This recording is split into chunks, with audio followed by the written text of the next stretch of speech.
Professor Sunstein's lecture tonight is part of the Walter Edge Lectures in Public and International Affairs. Edge was a self-made man who began his career as a printer's devil in Atlantic City. Among his many accomplishments subsequent to that, he served twice as governor of New Jersey and as United States Senator and ambassador to France.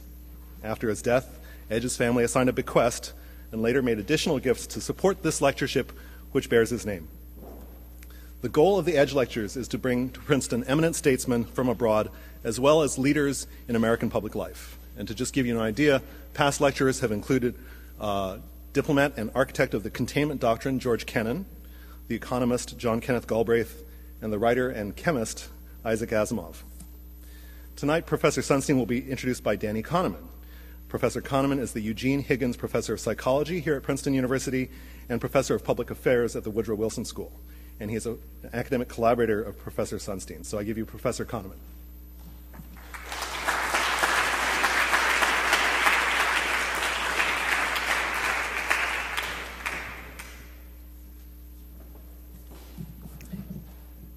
It's actually very nice to be an academic because you get to meet people. You get to meet very bright people, and then you get to meet exceptionally bright people, and you get to meet superlatively bright people. You get to meet very nice people, and extremely nice people, and superlatively nice people. And so tonight it's my pleasure to introduce someone who is, I think, superlatively bright and superlatively nice. And that is Cass Sunstein. He's quite an extraordinary human being. You probably will get some sense of that. He's a star athlete, among other things. Plays squash, I think. Although you went to Harvard without an athletic scholarship, but you could have gotten one. He was on the board of editors of Harvard Lampoon. He currently has, in the year 2006, 16 articles published or under review. He has written 2 important books every year, written or edited, on average, since 2002, 10 books so far since 2002, on a very diverse range of topics that cover a great deal of human endeavor and a great deal of major policy problems.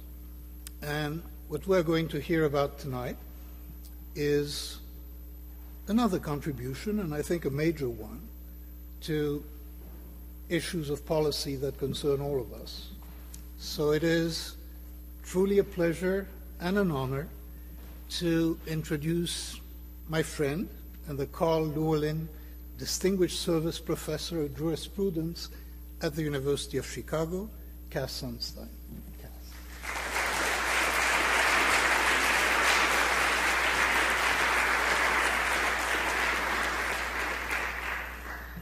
Well, thank you so much. Can you all hear me?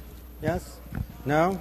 This is a trick question because if you say no, probably you can. So, but there's one person who can't hear. But can the rest of you hear? You want me to talk louder? I'm going to tell you a story either about losing to Princeton in squash or about John Wayne. And I'm torn about which. And one is humiliating and the other isn't. So I think I'll tell you the John Wayne story. Based on Professor Kahneman's reference to the Harvard Lampoon. When I was on the Harvard Lampoon, we had a Man of the Year, and it was John Wayne. And the reason he was the Man of the Year was his career was failing, and his manager asked us if we would make him Man of the Year. And we said, okay. And John Wayne came to dinner at the Lampoon, and he got very drunk and started dancing on the tables. But that wasn't what was remarkable. What was remarkable was that after the dancing, at 3 in the morning, I had gone home long before that, he started crying, John Wayne did. And he said, this was the best F-U, and then the word finished, evening of my life. And the tears were rolling down his face. And we thought this was an evidence of quite a lot of alcohol he'd had. But 15 years later, there was an article in a magazine you read on the airplane. I think it was Cosmopolitan, and I read it about John Wayne and his life, and it was very long. It was 8 or 9 pages. And on the 7th page, he was going over his life, and he was talking about the highlights. And he said, but the very best evening of my life was at the Harvard Lampoon. Okay, these remarks have two origins, one academic, the other political.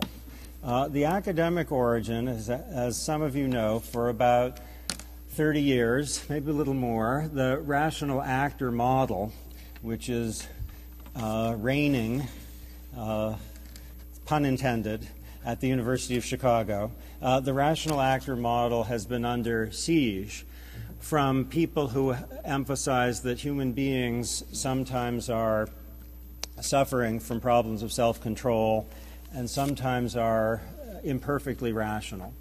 And this work in social science, in psychology and economics, has had a tremendous influence in social science and is just starting to have an influence in law and public policy. So the academic interest is from the standpoint of law and policy, what can we make of what we now know about what human beings are like? How can we use what we now know to make human lives better? So that's the academic. The political is a little more recent. The idea is that we've had a terrible set of fights in the last 6 or 7 years from libertarians who believe that laissez-faire is the right way to go and reliance on free markets exhausts, at least in the domestic domain, what government ought to be promoting. And others, planners, maybe this played a role in the early Clinton administration, who believe that government regulators often know better than markets do and can outperform them. The idea here is that this is a decreasingly productive and increasingly tiresome debate. It might even depend on some unhelpful premises. And maybe in the next generation we can get beyond the laissez-faire versus planner debate in a way that would actually be productive. I have 3 epigraphs for you. The first is from a judge in New York when he was a law professor, and here's how it goes. A minimum of state intervention is always necessary. When a loss is left where it falls in an automobile accident, it is not because God so ordained it. Instead, it is because the government has granted the injurer an entitlement to be free of liability and will intervene to prevent the victim's friends, if they are stronger, from taking compensation from the injurer. I'm going to return to that comment later. The second of my 3 epigraphs is from the President of the United States, and here's how it goes. I knew that when we laid out the idea of giving seniors choices, it would cause a little confusion for some. The reason why we left it as it was we felt it was necessary to provide choices. We want the system to meet the needs of the consumer. The more choices you have, the more likely it is that you'll be able to find a program that fits your specific needs. I did know that there would be some worries about asking people to choose from among 40 different plans, but I thought it was worth it. The third epigraph is from yesterday's Newsweek, an article by Jane Quinn, who writes the economics column for Newsweek, and she said, most of the 401k plans today assume that you have the time and interest to train as an investment ace, quick to pick the perfect mix of stocks and bonds. Fat chance, we cross our fingers, make a choice, and never want to look again. Okay, the basic idea, which will be spelled out in these remarks, is libertarian paternalism. This is an idea hatched jointly with the economist Richard Thaler, who is a founder of behavioral approaches to economics. And such confusions as there will be should not be attributed to Professor Thaler, but this is emphatically joint work. By libertarian paternalism, something quite simple is meant, which is an approach to government that preserves freedom of choice, but at the same time steers people's decisions in directions that make their lives go better. So with the Republican critics of government planning, we want to preserve choice and not to foreclose people's decisions if they see fit to do something unlike what the planner wants. We also want paternalistically to steer people's decisions in ways that will do well by them and not to leave the system to so-called laissez-faire. To get a hold of libertarian paternalism, the program, let me just give two examples, both from the domain of savings.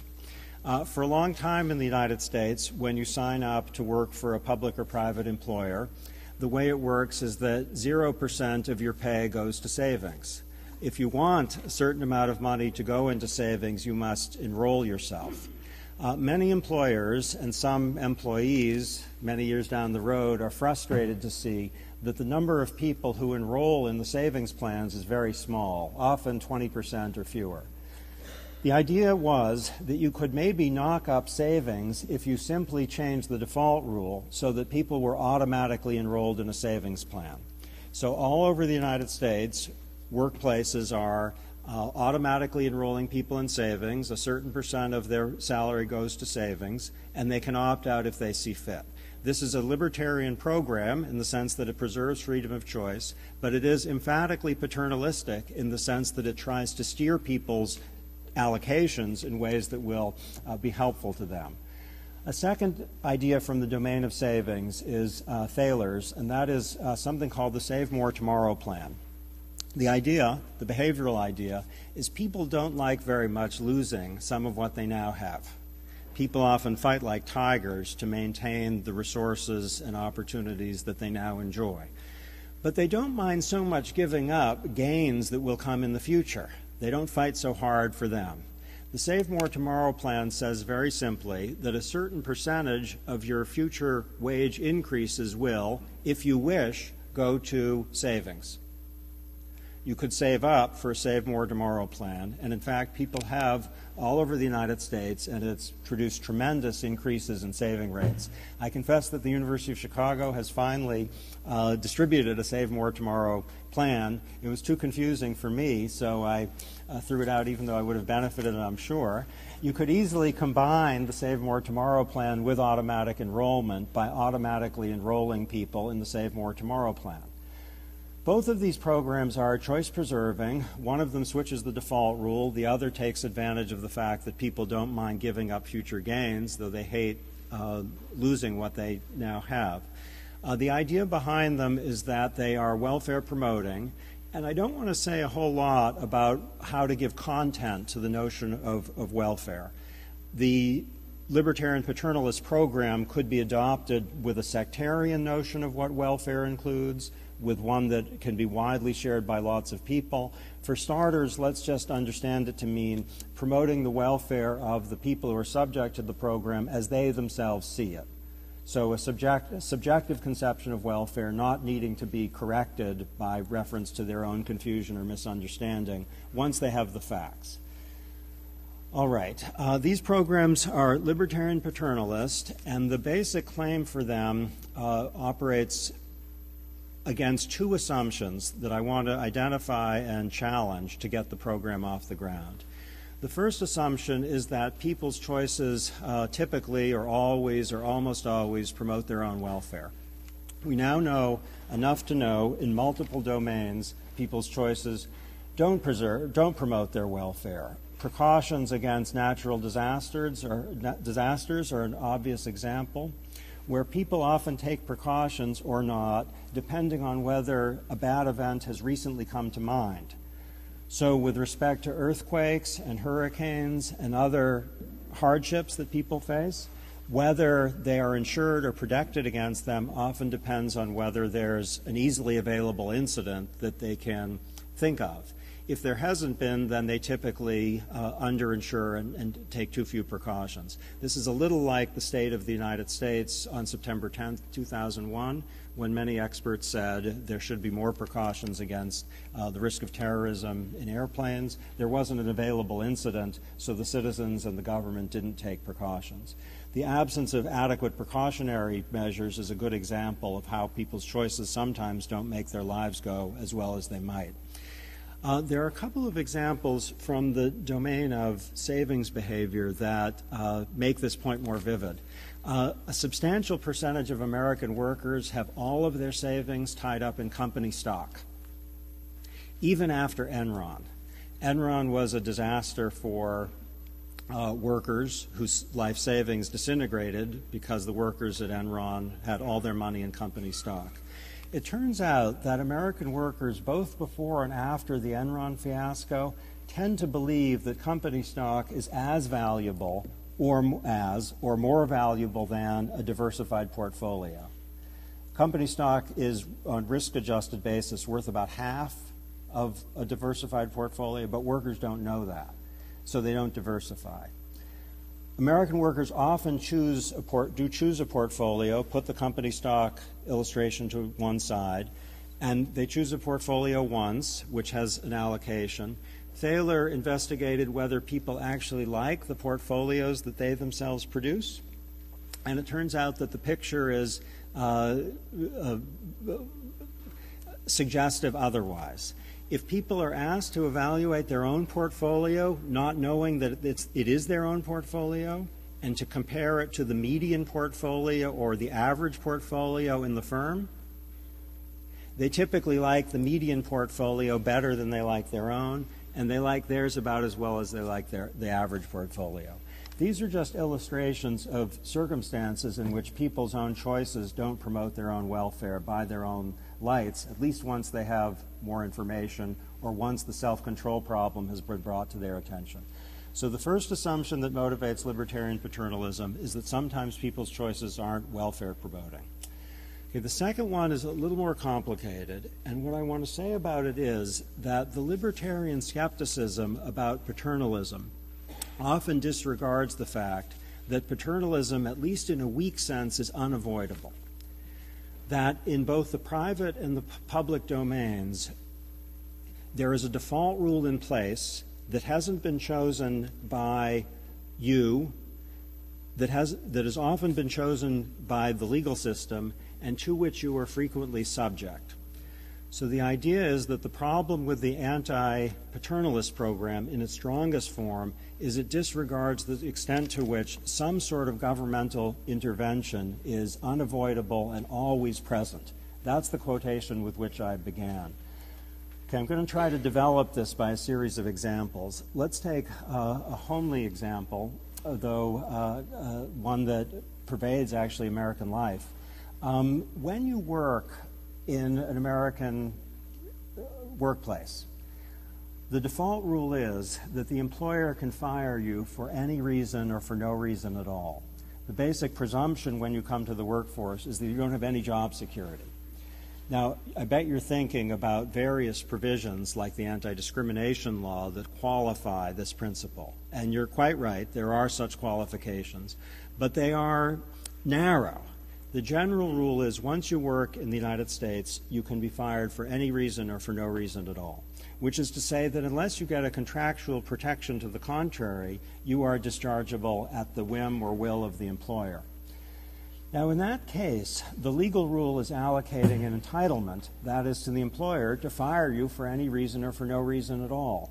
There's nothing in nature or in God's law that allocates rights those ways.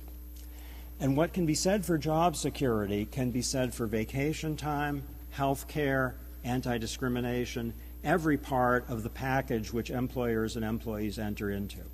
So the simple suggestion that the job security provision is designed to vindicate is that the legal system is pervasively setting out default rules which very much affect outcomes.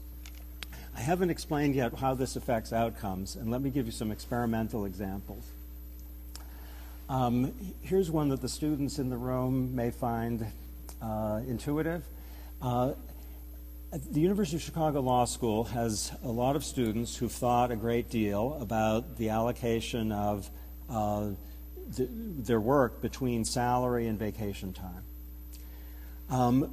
I did an experiment with them in which about 70 University of Chicago students were told, you are working in a state in which you get 2 weeks of automatic vacation time. Your employer is happy to give you 2 more weeks, but you have to give up some of your salary to get them. You're earning $120,000. How much would you give to get the 2 additional weeks of vacation?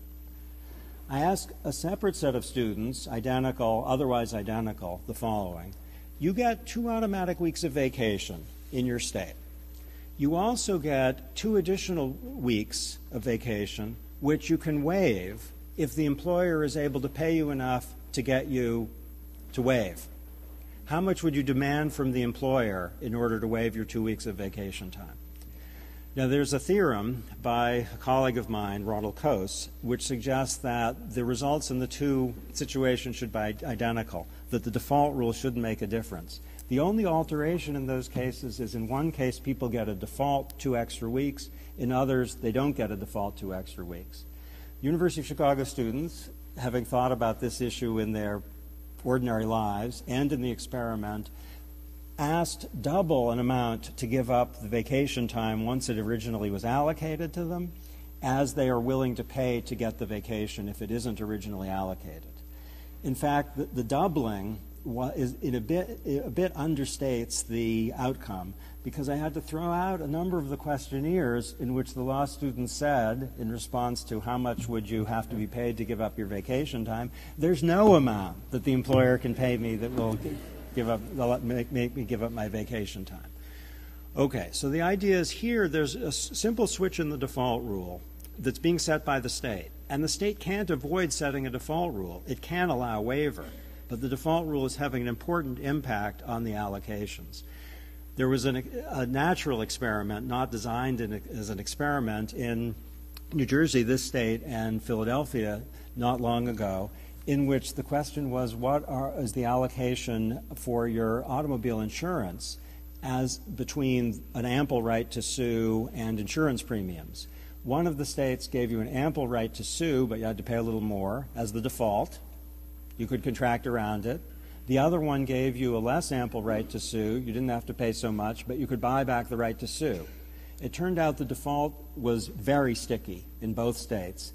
And this would be hard to explain by reference to the systematically different preferences of Philadelphians, of Pennsylvanians, and New Jerseyans. The default rule is what stuck. I'm going to give you just one more example because it's very recent data. It involves plagiarism and the stickiness of the default provision. At the University of Chicago Law School, it happens that if you have plagiarized, you get suspended for 2 years. There was a recent discussion within the faculty whether that should be made more lenient, so you get suspended for a semester. I don't know how it was resolved. We talked. The dean found our decision indeterminate. We probably stuck with the status quo. Okay. What I did with the University of Chicago law students, who fortunately didn't have a very clear sense of what the default, of what the penalty was to ask half of the room in a private questionnaire to say to them, our policy is a 2-year suspension. Should it be made more lenient to 1 semester? And the other half of the room was told, our policy is a 1-semester suspension. Should it be made more stringent to a 2-year suspension? It turned out both parts of the room, answering anonymously, stuck with the default penalty. I wondered whether this was a University of Chicago effect, whether there was something funny going on here. So I did this just a few weeks ago at Yale, among Yale law students, telling half of them the University of Chicago policy was the lenient one, should it stick to the stringent, or it was the stringent one, should it shift to the lenient. And the Yale students behaved just like the University of Chicago students. They stuck with the status quo policy. Okay, you might ask at this point, why is the default rule that the private or public institution sets so sticky? There are 2 obvious explanations. One is inertia, and the other is suggestion. It may be, once you see that the ordinary policy is that employees don't have job security, that it just takes a little trouble to ask to change it, even if it's effectively costless. And inertia is a very powerful force. I say this with some suffering because when I first joined the University of Chicago faculty, I allocated half of my retirement money to TIAA and half to CREF. I don't know what those letters mean or what the organizations are, but roughly it means that one is stocks and the other is cash. And I did that a fairly long time ago. My co-author is one of the world's experts on how you should really be putting it in stocks, not in cash. But I still haven't changed it because I'd have to make maybe a phone call or send an email, and that would take 45 seconds maybe. So one possibility is inertia. The other possibility is suggestion. With respect to the plagiarism policy, and maybe with respect to Pennsylvania and New Jersey also, if you see what the initial allocation is, the initial policy is, you might think that someone sensible devised it, and you shouldn't depart from it unless you have independent reason to. So it tends to be sticky. Okay, the argument thus far is that people have bounded rationality and self-control problems, which lead them to make bad choices some of the time, that default rules that affect people's decisions are inevitable, and the suggestion is that these default rules are often sticky as well as inevitable. At this point, the libertarian paternalist wants to declare victory and go home, but there's an initial challenge, which is from people who say, well, there's something that hasn't been discussed yet, which is coerced choosing. You can force people, can't you, to choose whether to allocate any money to savings without defaulting them into one or another plan. You might force people to choose what level of vacation they'll get rather than having a legal default rule. It maybe would have to be a product of bargain negotiation between the state and the employee, or the private employer and the employee. And there is an alternative to a good default rule, which is forced choosing. And the libertarians in the room will probably be drawn to that. Let's just notice 2 points about forced choosing that suggest it's not a panacea. The first is forced choosing is, in a way, an oxymoron, isn't it? That many people have a meta-preference or second-order preference not to choose, and if you force them to choose, you're defying their own preferences with respect to whether they're going to be choosing or not. So the forced choosing idea is often something that defies people's choices about the option sets they prefer. If that conceptual objection isn't enough, let's just notice that sometimes forced choosing will be a burden, which will force people to make cumbersome and unpleasant decisions, after which they'll end up worse off than they would have been with a happy default rule. To make that point, let me just give 2 homely examples again.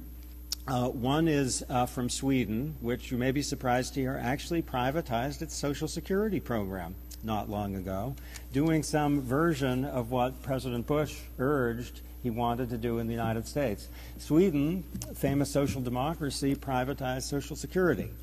What it did was to allow private entry in large numbers, so much so that there were about 460 possible plans. And the citizens of Sweden had books, not little books, books which had all the plans in their description. The Swedish government, not being stupid, had its experts work on a default plan, that is one that the economists there thought was the most sensible one. But the Swedish government, being fans of coerced choices, discouraged people from going for the default plan, saying, we want you Swedes to make your choice and not just to rely on the program that we will default you into if you make no choice. Okay, it turns out there are 3 pretty striking things. First, people went into internet stocks big time in 2000, and they lost on average about 40% of their money. Second, the default program way outperformed the outcome of individual choice. And third, even as the stock market was plummeting, people like me with respect to TIA and CREF just stuck with their default allocation. So about 98% in one year, 99% in the other 2 just stuck with their default allocation and continued to lose lots of money. Now let's talk about President Bush's prescription drug plan. He likes choice, and he is my counterpoint to the Newsweek article saying that ordinary people get overwhelmed and confused. The problem with President Bush's plan, and the data is now in, is it overwhelmed a significant number of seniors who were quite confused about what they were supposed to do, so much so that a significant percentage of them, including the people who most need a good plan, either didn't choose any plan at all and didn't get into the program, they didn't enroll, or they chose a plan that by objective measures was not in their interest. It ended up, it's ending up costing much more than they are getting compared to the other plans, or it doesn't get them what they need. The suggestion is, with Sweden, as with prescription drugs, we would be much better off not with coerced choosing, but with a libertarian paternalist plan which defaults people into solutions that basically serves their interests. Okay, I've given a few examples. Let me extend just a little bit from these core cases to other cases in which it's unavoidable that a plan be chosen, a default rule be chosen, but in which the libertarian paternalists can make common cause maybe with let's call them people who are committed to libertarian benevolence in the sense of charitable giving, helping others, that doesn't force people to do that, but makes it easy for them to do that. Let's just give two examples. It would be easy, wouldn't it, to build on the Save More Tomorrow plan to have a Give More Tomorrow plan. Many Americans would like to give more to charity than they actually do, given the self-control and inertia problems that infect their behavior. If people were asked, would you like to sign up for a Give More Tomorrow plan by which 1%, 2%, 3% of your future wage increases are given to charities that you designate, or we'll designate one for you if you want that will be non-sectarian and an umbrella type? With a program like that, we could drive up charitable giving in the United States very dramatically without requiring another nickel in taxpayer dollars to be used to create incentives. If we wanted to make it even easier for people to give to charity, we could imagine employers, couldn't we, defaulting people automatically into a charitable giving plan, allowing them to opt out at the time they enter the workplace. We could imagine a combination of automatic enrollment in giving with automatic enrollment in a Give More Tomorrow plan. There's been a lot of talk by the President and others, this isn't a partisan issue, of ways to increase charitable giving in the United States, ways to promote, create incentives, including tax incentives, to create greater resources for people in need. A program of this kind would do it without costing anything, just by a simple alteration of the default rule. Okay, the basic program of the libertarian paternalist is in place. In the remainder of these remarks, I'm going to extend the program a little bit, talk about some design problems that libertarian paternalists face, and then talk about objections. And looking at your faces, I can see that the objections are foremost in your mind. Okay, beyond the inevitable. We can imagine two kinds of people. Libertarian paternalists with libertarian in italics, maybe my University of Chicago colleagues. Libertarian paternalists with the word paternalists in italics, where one side is emphasizing preservation of choice, another side is emphasizing welfare. Okay, for the libertarian paternalists with paternalists italicized, it would make sense to go beyond the core cases sometimes to impose constraints on decisions that would move people away from the outcome that the planner is really content with. Let me give you an example from current law. You may know that if your employer asks you to waive your right to be free from race and sex discrimination, it's an invalid agreement. And it's a nice puzzle why people aren't allowed to waive these rights. Let's just take that practice as given. And notice that there's one anti-discrimination law that people are allowed to waive their rights under, and it's the age discrimination law. At time of retirement, your employer can ask you to waive your right to be free from age discrimination. But the waiver has to be knowing and voluntary. You have to have a right to consult a lawyer, you have to be provided with a ton of information, and you have to have a period of time in which you decide you didn't want to waive after all. This is not simple, inevitable libertarian paternalism because there's a procedural limit on the capacity to waive. In the aftermath of the motorcycle accident involving Ben Roethlisberger, quarterback, Pittsburgh, are you football fans? Yes? Do you want to hear about my humiliating loss to a Princeton player in squash? Are you that interested in sports? Okay. In the aftermath of that, there were some suggestions that people should have to wear motorcycles in all states. But the libertarian paternalist says, well, let them maybe go without the motorcycle if they have some sort of informational campaign foisted on them which they go through like a driver's ed class before they make their ultimate decision. It's like the Age Discrimination Act case. So it's possible to impose a procedural limit by which the choice is constrained, though ultimately the person can do as he or she wishes. You could imagine also a substantive limit. The Fair Labor Standards Act allows employers to have employees work for more than 40 hours a week, but you have to be paid time and a half. And there's actually an interesting set of laws which impose substantive limits on how people can bargain their way to a solution that the government isn't excited about but isn't going to fence off. So the libertarian paternalist will be interested in these cases that go beyond the core.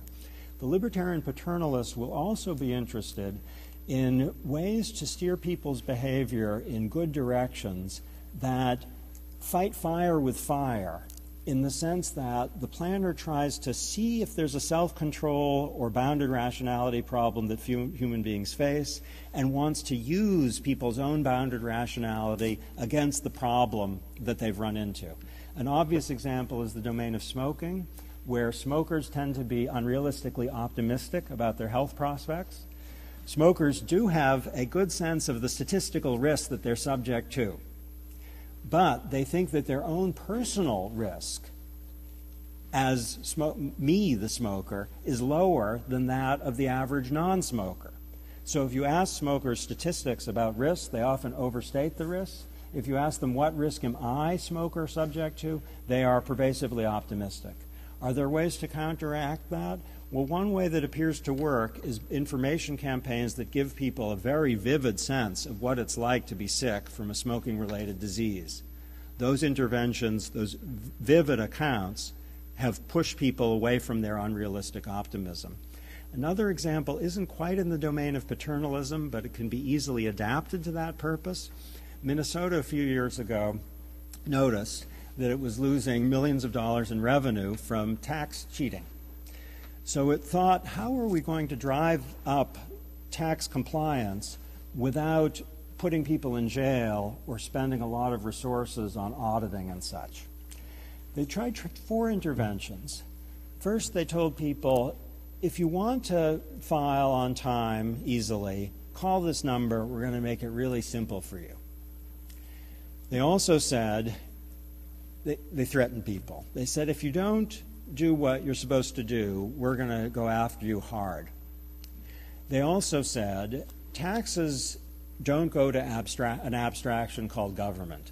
They go to good things: police, education, fire protection. And finally, they said 92% of citizens in Minnesota do what they're supposed to do on their taxes. Only one of the 4 interventions had a statistically significant effect on tax compliance, and it was the 4th. Once people were told what most people do, and it's accurate, then they drove the compliance level up. It turns out people seem to operate in life with a heuristic, which is, I'll do what most people do, even with respect to behavior that maybe is morally problematic to them. And if they hear that the number of people doing X is very high, then the likelihood that they'll do X increases. Libertarian paternalists are interested in that kind of educational campaign, which enlists a heuristic in the interest of either socially or individually beneficial behavior, knowing, as the libertarian paternalist does, that when people don't pay their taxes, sometimes it's a self-control problem, and often it's a mistaken belief that other people aren't paying their taxes. And that maybe can be corrected through an astute intervention. Okay, in terms of design issues, an obvious question is, how is the libertarian paternalist going to decide what to do? Okay, there are just 2 ideas I have here. The first is, sometimes the assessment of welfare will be pretty easy for people to make. In the context of savings behavior, it's pretty clear that Americans aren't saving enough for old age. And if that's so, then it's pretty clear the automatic enrollment plan and the Save More Tomorrow plan are beneficial. It may be that we can say the same thing in the charitable contribution area. If the welfare inquiry is too hard to handle, I have just one simple idea, which is, which approach of the various possibilities produces the fewest opt-outs? Under an automatic enrollment plan, do you have fewer people opting out to take home all of their salary than if you have a plan by which people have to opt in? Which program do people sit with most? If people are sitting in overwhelming numbers with one default rule rather than another default rule, then without knowing much about welfare, we can be pretty confident that that system is the right one. Second design issue was how much choice to offer. That's the issue President Bush confronts in the prescription drug context. If the U.S. has Social Security privatization, that will be an issue there. In many domains, planners have to decide how many options to produce. I just have three ideas about that, which is the first thing you want to know is, do people have informed preferences in which it's easy to map their preferences onto their choices? Is it like ice cream, where this is the case? Or is it more like investment decisions when this takes a lot of work? The second thing that you want to inquire into is whether there's a lot of heterogeneity and diversity in the population. If there are, and that's what President Bush thinks is the case with respect to prescription drug plans, then there's a reason to have lots and lots of choices, because one size fits all really doesn't work. In other contexts where there isn't a lot of diversity in the population, then you don't want to furnish a lot of choices in the menu. A third point is choice a value in itself? Do people experience it as such, or do they think it as a burden, as a horror? I have a little bit of this conflict. It's a good one for my co-author Thaler and me, because he thinks that the opportunity to choose wine on a long menu is really great and an intrinsic good, whereas for me that's a terrible nightmare. And you can think of populations in which more people are like Thaler and more people are like me. I'm passing now the million point that choosing is an intrinsic good apart from whether people get hedonic benefits to it. I'm going to get to that in a moment. But let's just notice that if people do experience choice as a burden and a recipe for self-harm, then the argument for lots and lots of choices is weakened, and people would be much better off with the default rule. Okay, the end of these remarks is just going to be about objections. And I'm going to talk about two objections that seem to me extremely tempting but weak, and three objections that are more powerful, and we've just started to think about these. Okay, the first objection says that there's a terrible slippery slope argument. Once we accept libertarian paternalism, the government will soon be devising health care plans that are coercive, maybe like Senator Clinton's was when she was in the White House. The government will soon be banning smoking, not just having advertising about smoking. That choice will not be preserved anymore if the libertarian paternalist is able to initiate the programs that are preferred. Okay, the response to this objection is the libertarian paternalist has two problems with the slippery slope objection. First, there's no way of proceeding without a default rule, at least in the core cases with which I started. There's nothing in the state structure of the universe that says that 100% of salary goes to take-home pay and 0 goes to savings. There's nothing in God's law that says that employees, as soon as they start working, can be subject to age discrimination unless they get an agreement the other way. If the employee doesn't have protection against age discrimination when the contract is silent, that's because law has allocated to the employer a right to age discriminate, a right which the employer can exercise with impunity, even if the victim and his friends try to punish the employer for doing that. So the slippery slope argument ignores the inevitability of the default rule. The second point is that the slippery slope is made much less slippery, isn't it, by the libertarian nature of libertarian paternalism. This is a choice-preserving program, and so the slope by definition can't slip if the libertarian paternalist is in charge. Bad objection number one, that's the problem with it. The second objection is that oughtn't we to distrust the planner? That it may be that the planner who's interested in knocking savings up has an economic interest in doing that, or the planner who believes that vacation plans people should be defaulted into vacation has an economic or other interest in promoting vacation. And it is true that the planner may be self-interested or confused. But here, too, the problem is that there's no way of doing without default rules. So that so long as it's inevitable that private or public actors will be producing default rules, this is unavoidable, the risk of bias or confusion on the part of planners. Okay, let me get to the three stronger objections. Objection number one says that some of these programs look manipulative and disrespectful. They look uneasily like subliminal advertising. It just is true that, informed by Professor Kahneman and others, it's kind of child's play for an employer to alter employees' allocations just by switching the default rule. We know that inertia and suggestion will be very powerful. And so we might think that this operates in a kind of deceitful, manipulative, behind-the-back way that is disrespectful of the people who are supposedly being benefited. Okay, there are a couple different versions of this objection. The most interesting to me invokes John Rawls's publicity proviso. And the publicity proviso basically says that the government ought not to do something with respect to its citizens that it could not defend publicly. That it's disrespectful to impose on citizens something that, if disclosed, would be either unworkable or intolerable.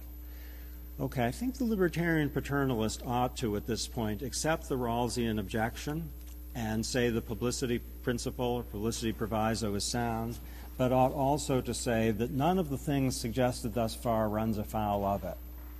To the extent that there is a problem of manipulation in some of these, then we do have an issue.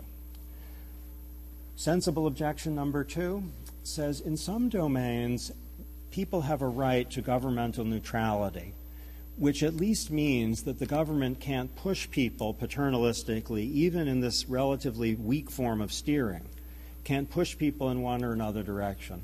Suppose, for example, that a majority in the current Congress thought that people should be informed as they go to the voting booths that if they're going to vote for Democrats, they're voting for people who are not interested in the well-being of the United States and who basically don't care about its security. That would fit with libertarian paternalism, wouldn't it? It would be choice-preserving. It would be not the core cases, but it would be like the advertising cases. I think cases like these are fairly easily confined. They are ones in which the right in question is a right to neutrality, at least across a certain space. And when that right exists, then the steering is inadmissible. Okay, third and final objection is from, I don't know what you call him. What do you call Edmund Burke? You don't call him a philosopher, do you? He was too kind of loose and moody for that. Do you call him a social theorist? He really wasn't a theorist. He hated theory. But Burke, let's not give him a name, just Burke. Here's what Burke said with respect to the French Revolution. He said that the French revolutionaries are in the grip of a theory, and the theory having to do with the rights of man is unreliable compared to the practices that have built up over periods of time, because those practices embed the judgments of multiple people out of whom the tradition and the practice are constructed. So Burke's objection to the social engineer is that you're in the grip of an account of something, utilitarianism, rights, whatever, and the theory is a form of hubris because it operates as a kind of bomb that blows up practices to which countless people are likely to have contributed. Okay, the Burkean objection to the libertarian paternalist says you are asking for alterations often in social practices, which we will recognize as social practices rather than nature. But the practices have a kind of authority just by virtue of their longevity. They are a product of many minds operating over extended periods. So the Burkean says, I think this is a deep objection to the libertarian paternalist, that what you see as a welfare-promoting alteration of the default rule, even in the core cases, is actually a hubristic change in a social practice which chances are has functioned very well for the people who are working under it. Okay, what the libertarian paternalist says at this point is that we can't know whether the Burkean claim is right without investigating the context. It's too possible, isn't it, that in the context where the libertarian paternalist wants to work, the practice isn't a product of many independent minds working well to construct a tradition by which all benefit. But instead it's possible that the tradition is a product of boundedly rational people, often engaging in imitative behavior, sometimes subject to inertia or the power of suggestion. If that's the case, then the Burkean claim is a cautionary note and no more than that. Okay, I am done. The goal has been to describe and advocate libertarian paternalism. The core conceptual claim is that some kind of paternalism is inevitable whenever institutions set out default plans or options. And those default rules are all around us. When we don't see them, it's because they are so entrenched that they are invisible. Nonetheless, they're there. The empirical claim has been that in many domains, people's preferences are ill-formed and labile, and so default rules and starting points matter a lot. The libertarian paternalist wants to steer people's judgments in directions which will make their lives go better. If the direct welfare inquiry is too hard to handle, the libertarian paternalist seeks to minimize the number of opt-outs. There's a hard question, a design question, which is how many options to provide. The claim is that this ought to turn on the heterogeneity of the population, on whether choice is perceived as a good, and whether people's preferences are informed. Are there any possibilities here that can actually be concretized? Well, I referred at the beginning, if you remember, it wasn't that long ago, to the Newsweek article by Jane Quinn, who mentioned a law passed a little over a month ago, which is the Pension Protection Act. The Pension Protection Act has a key ingredient which had bipartisan support in this very contentious Congress, and the key ingredient removes disincentives to create automatic enrollment plans and creates strong incentives on the part of employers to create automatic enrollment plans. In the words of the Newsweek columnist, is this paternalistic? You bet. Libertarian paternalism, I suggest, is not an oxymoron. It also provides a foundation for rethinking many areas of private and public law.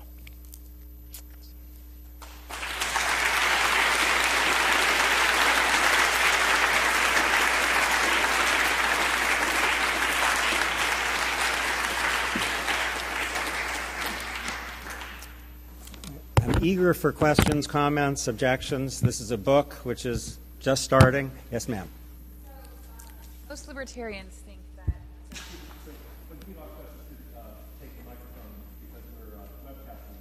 Oh, great.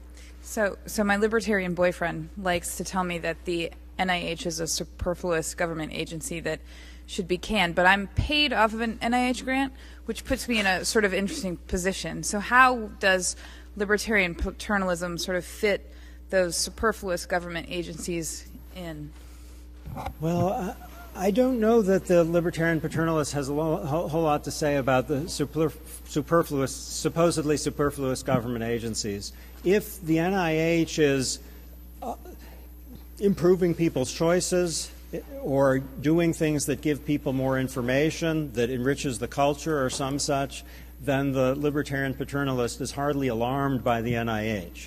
And the libertarian paternalist tends to have consequentialist inclinations. So if the NIH is doing good things for people, then that would be helpful. If it's wasting taxpayer money, not. If it's wasting taxpayer money, then we would want to see if we can design it to do better. You're getting money, so...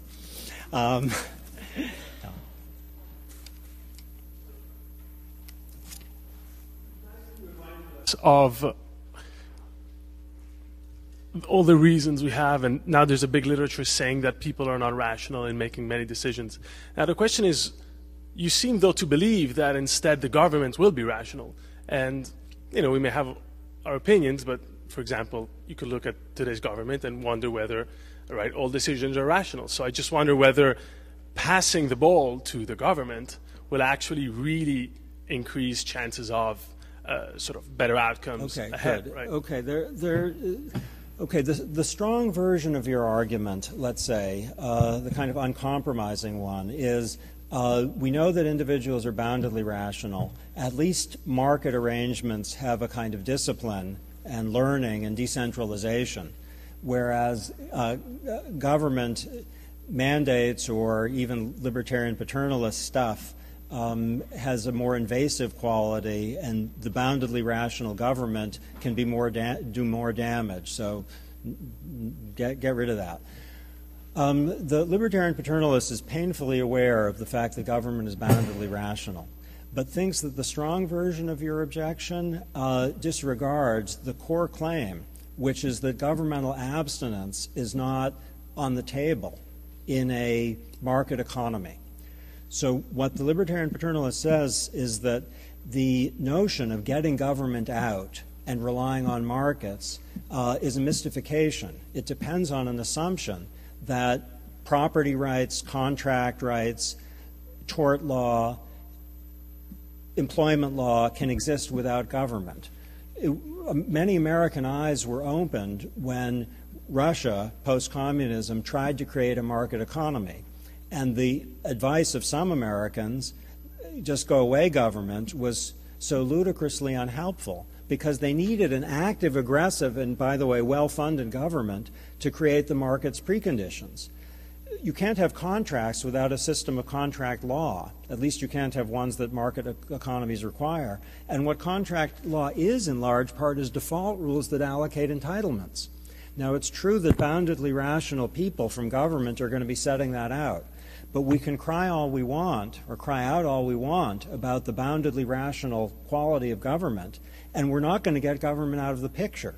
So none of this argument depends on a claim that the government is less boundedly rational than individuals. In some contexts, surely that's true. In some contexts, surely that's false. Government is pushed around often by special interests. The reason that this is libertarian paternalism rather than non-libertarian paternalism, as some behaviorally informed law types like, is aware of planar error. And libertarian paternalism is a backstop. Now, I think the weaker version of what you're saying, by weaker I just mean less aggressive, not less correct. The weaker one, which seems to me more correct, is to say because of the risk of boundedly rational government, we should have libertarian paternalism where we can't but have it. And in the cases that go beyond the core cases, remember the substantive and procedural constraints and the information constraints, that we're too nervous about, that it will be exercised badly. Now, I think that's too abstract and theological to be correct. That to make it work, we need to know a lot about context. For it to turn non-abstract and theological, it would be kind of a rule utilitarian idea that even if government advertising campaigns sometimes work and sometimes are good, they're too apt to be ill-motivated. For every cigarette one, there's one that's against certain social groups or against certain acts. And the rule utilitarian argument might be right. But that would be a more down-to-earth debate than the other one. So the claim is, and maybe I should be emphasizing this even more than I have, is that the libertarian paternalist starting point is not just that people, including government, suffer from bounded rationality, but also that the only alternative to efforts to design sensible starting points is inept neglect or coincidence or stabs in the dark. Thank you. Do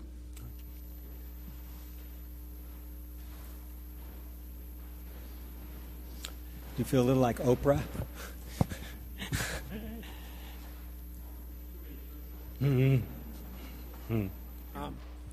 All the examples that you gave of the libertarian paternalistic approach that I can recall moved the original status quo position from a more libertarian end in the paternalistic direction. And so my question that I can recall, is that the only direction that libertarian paternalists want to go in? And is there an example of something that's currently more paternalistic where the mechanism is used to make it more libertarian, in the libertarian direction? Okay, great. I will have been very unclear if it seems as if I've been suggesting we depart from a libertarian status quo in the favor of a more paternalistic program. If you think that, then either I've been obscure or I'm just wrong, and I prefer the second.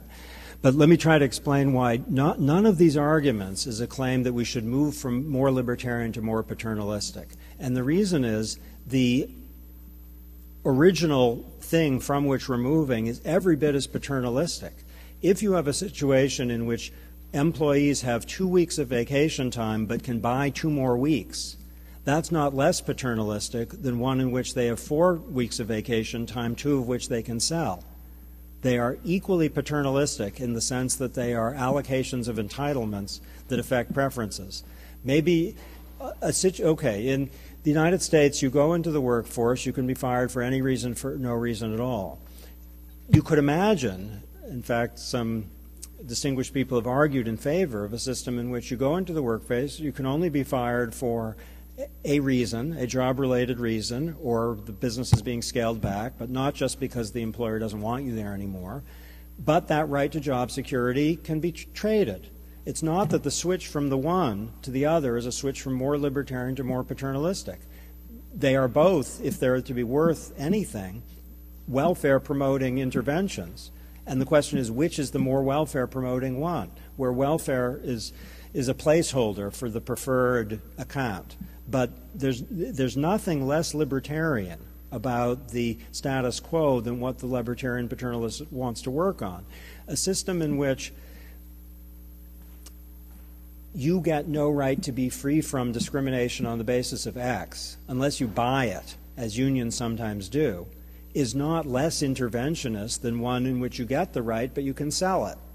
These are different allocations of the rights. And I think if that intuition seems confusing, it's because the allocation of rights that seems like non-intervention is so customary that it seems natural, as if it isn't a legal imposition, but it sure is. Okay, but I can answer your question without making that, I hope, clarification, which is the libertarian paternalist sees many domains in which we have non-libertarian practices that should be moved in the direction of choice. So for motorcycle helmets, the libertarian paternalist doesn't want to mandate them. The libertarian paternalist wants to have less invasive rules. Now, the libertarian paternalist shouldn't be dogmatic, I don't think, in opposing non-libertarian paternalism, but at least there's a presumption. So with respect to all sorts of things, including drug use and much risk-taking behavior, the libertarian paternalist doesn't like prohibitions and bans. So is moving from paternalism to libertarian paternalism.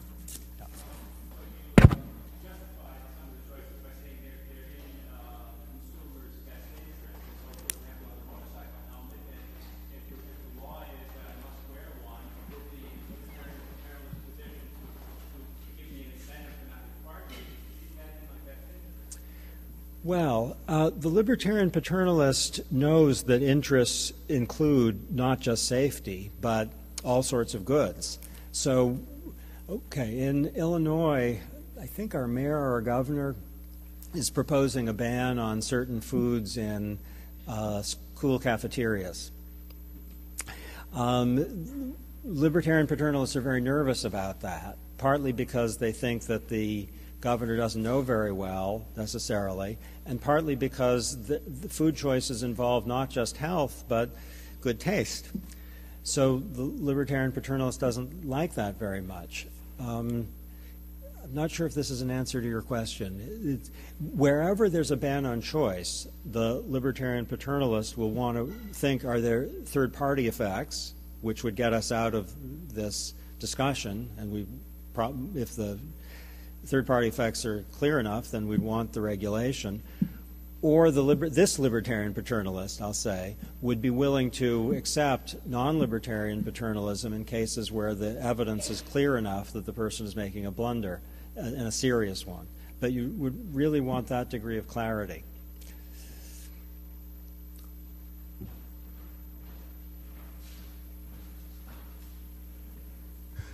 Well, I'm, as you would probably guess, Cass, unsurprisingly confused about a core element of your presentation, and it has to do with what I take to be the claim that this is designed to solve a self-control problem. If that is true, then it leads me to wonder the extent to which there is a fundamental premise which affirms either the capacity of people in general for self-control, or what we often call self-government, or which in fact intends to call into question the general capacity for self-government. Okay.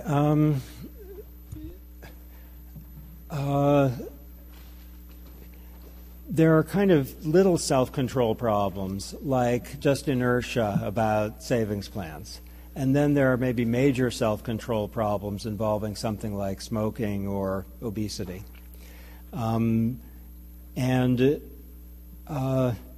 tempted to respond to your question a little like John Rawls did in a footnote, which sadly he never published, which says, we post a signpost, no deep thinking here, things are bad enough already. So I don't mean to say anything deep about the human capacity for self-governance. I guess all I mean to say is that people on reflection agree that in some domains they in fact suffer from a self-control problem, and they're right. So people say, I wish I could stop smoking, but I have a self-control problem. Or people say, I wish I were saving more money for retirement, but I'm not. Or people like me say, I wish I had more stocks and less cash, but it would take 45 seconds. And so, yes, people have capacities for overcoming their own self-control problems, and there's a market in overcoming self-control problems, which is why the libertarian paternalist is libertarian and not going to force people to overcome their self-control problems unless there's some very powerful demonstration.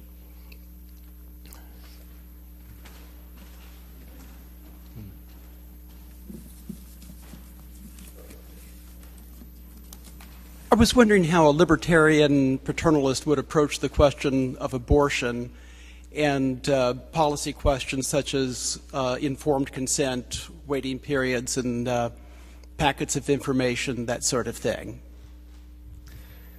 Okay. You could imagine, couldn't you, a libertarian paternalist saying, well, we have to figure out what the information that's being put to the mother is designed to do.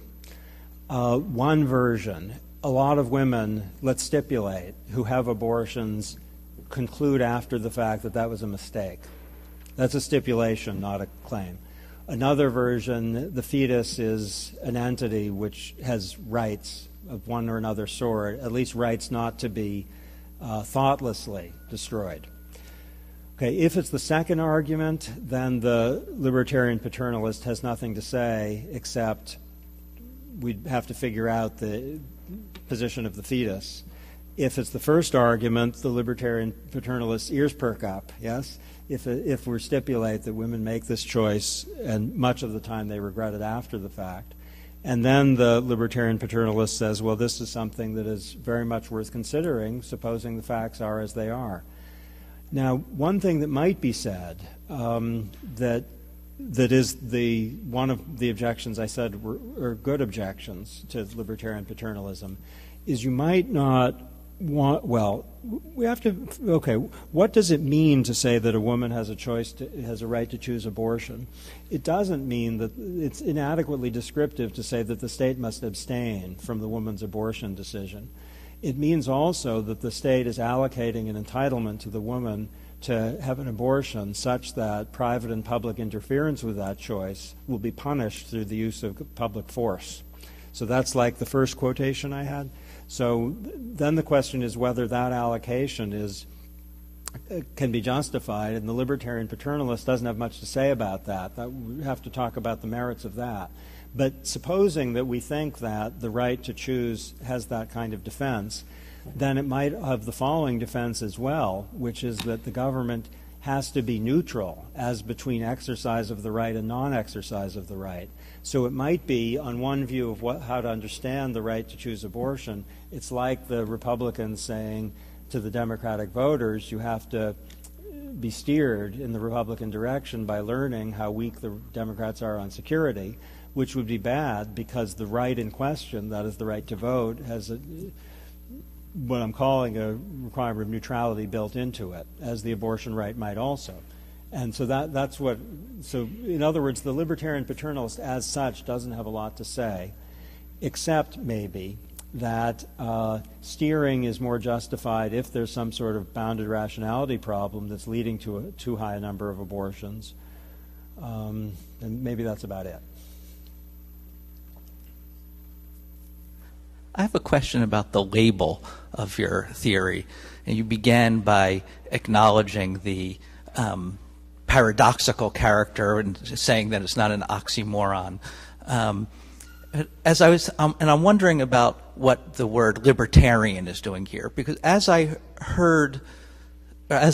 I heard, I guess, is that libertarian is about choice simply, and I'm not sure if that captures the essence of libertarian, that just simply choice. And after I was thinking about the old Jack Benny joke, who must have been inspired by Hobbes at the time, when the robber comes and says, your money or your life. Well, that's a choice, but no one would say, well, that's a libertarian robber.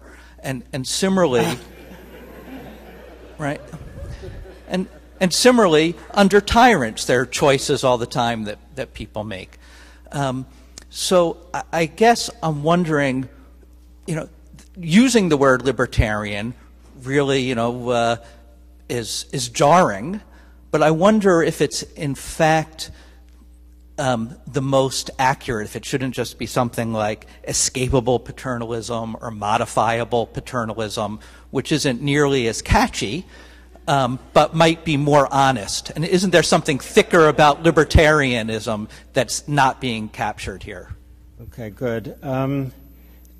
You can imagine a conception of libertarianism that says what? That it requires not just preservation of freedom of choice, but also non-interference in any way with people's ultimate decisions, such that an educational campaign from government that talks to people about the problems of smoking would be illicit, or a law that says if you're going to get divorced, you have to spend a week thinking about it before you do, that would be illicit. So this seems to me an intelligible conception of what libertarianism is that would be very hard to defend in a way that doesn't involve some sort of fetishizing unsteered choices. And I don't know that libertarians could explain why that would be good. But that's a coherent position, at least. The idea that government not only is banned from foreclosing choices, it also may not steer. Okay? Maybe libertarians think that. And that would rule out my non-core cases, the educational campaign, the procedural limits, the substantive limits. Yes, those would be ruled out. But that still leaves, I think, the libertarian with a terrible problem, which is the core cases in which some sort of allocation of rights by the public sector is unavoidable.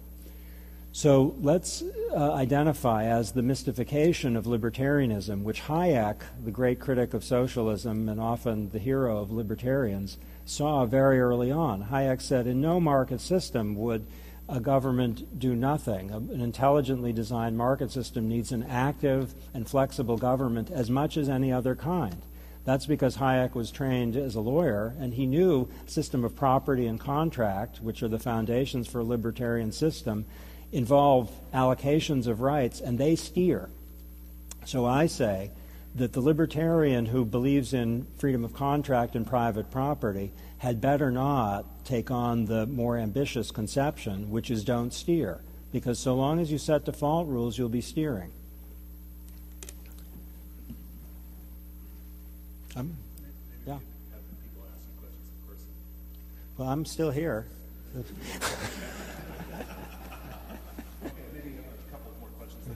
Should we do one more? Some people might have to go somewhere, and so. I suppose my most relevant question is: does one not have the right to avoid this help, this steering, or in some people's mind, perhaps condescending manipulation if taken too far? And this pertains particularly to the non-core cases in which it's not just a one way or the other, but various kinds of constraints that you alluded to, like educational constraints, information constraints, etc.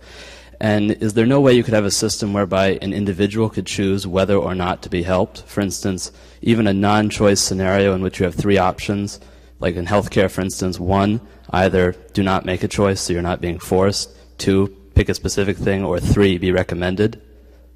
Great. Okay, the second, emphatically, yes. That you could imagine a system where people are told, do you want to be defaulted? Do you want to choose? What? And that would be great. So what if they don't want to answer that one, though? But they don't. They don't. And they can just opt to have nothing to do with it. And then what happens if they don't?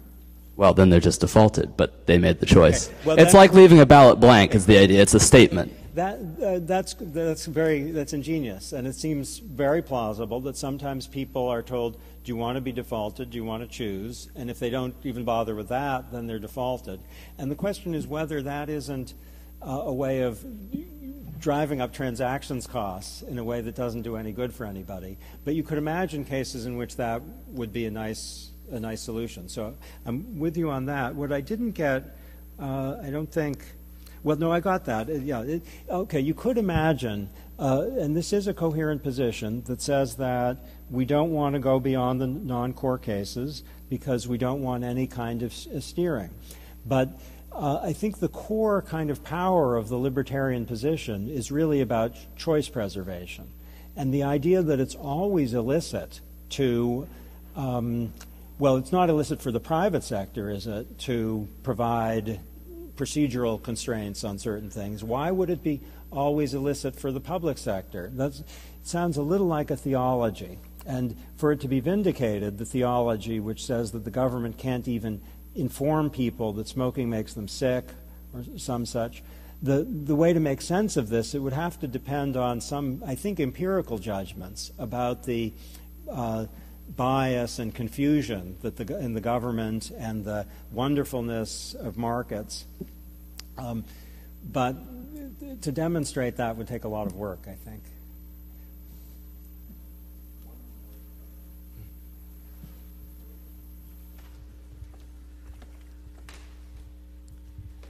I wonder if you see any particular reason not to have a combination of the default rule along with the forced option idea. This is sort of related to that question, but what comes to mind automatically is sort of there are already forced options that we already do, such as what state we live in, for example, what kind of insurance we buy, or like what we register to vote as, what our party affiliation is. So it strikes me that you wouldn't necessarily have a default, but maybe perhaps a number of defaults. Like, you know, if you choose to live in Ohio and you register as a Democrat and, you know, or whatever, you know, that's your default rather than just having sort of national, you know, everybody just gets the same thing kind of thing. Do you see any reason why everyone having the same default would be better than sort of having sort of a more, using the forced options that we already have to sort of, you know, make it a little bit more specific, or, and people already feel like, you know, my party is looking out for me, so they probably will have my best interest at heart, and so, you know, this sort of thing. So, okay, you could imagine people having more freedom to select what state they're voting in. Is that what you're thinking? Either so let's say with the saving plan, if you're registered as a Democrat, you know, the Democrats come up with some saving plan, that's the one that you default get, since you at least more theoretically would have a more... raise the stakes of voting so that... Sure. The party... Well, people seem fairly comfortable just sort of buying into the whole party system. Would increase education, I guess. Right, that's right. But it might have... It might increase education too much. We want an optimal level of education. So, I actually, the more, I think more pertinently, why not do it more on a state level rather than, I mean, it sort of didn't get into that necessarily, but. More on the state level rather than the national level? Sure. I mean, for some of those sorts of things, it would make sense. Like, well, the libertarian paternalist is happier with state regulation than national regulation, thinking that promotes flexibility and decentralization. And if the national government is going to do it, it had better be libertarian unless the empirical showing is very strong. But notice the example with which I ended, which is the national pension plan, which is choice preserving, almost certainly welfare promoting, right. and national.